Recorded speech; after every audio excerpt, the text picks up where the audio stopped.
आज शिव महापुराण जी की कथा के क्रम में आज शिव महापुराण के पार्वती खंड का आज 29वां अध्याय।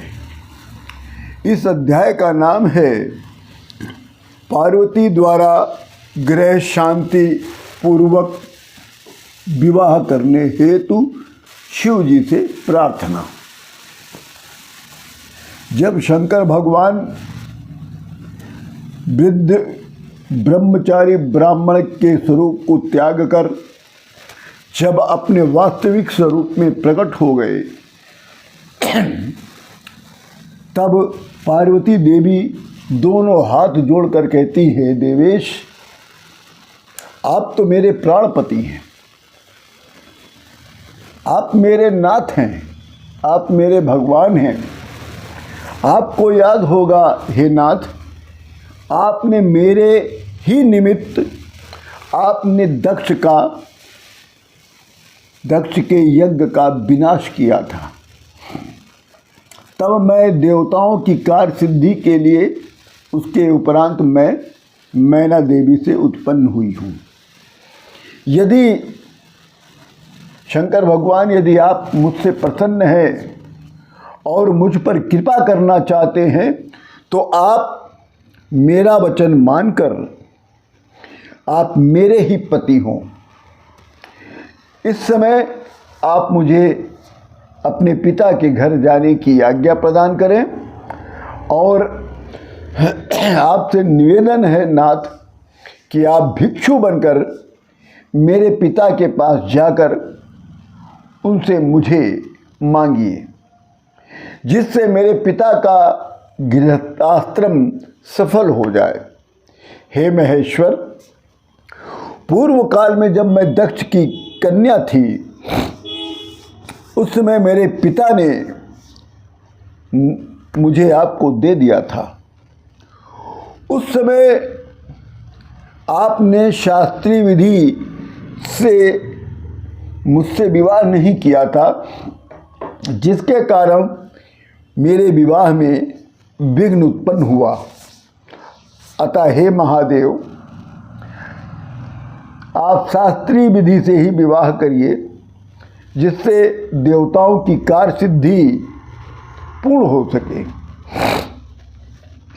तब शिव जी ने कहा, हे पार्वती देवी, मेरी उत्तम बात को, मेरी श्रेष्ठ बात को आप सुनिए।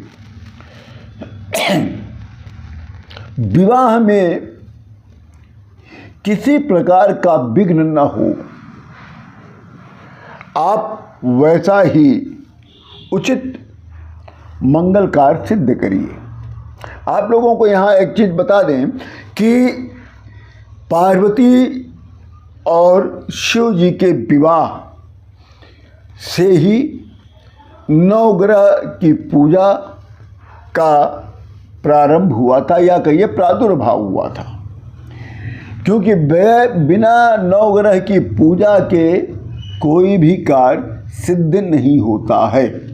इसलिए आप लोगों से निवेदन है कि नवग्रह की पूजा का विधान श्रेष्ठ और उत्तम होना चाहिए, करवाया करिए।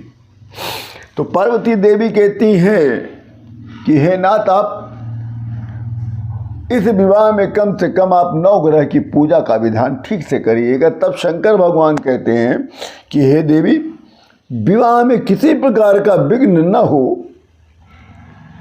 आप वैसा ही मंगल कार्य सिद्ध करिए, मेरा कोई विरोध नहीं है।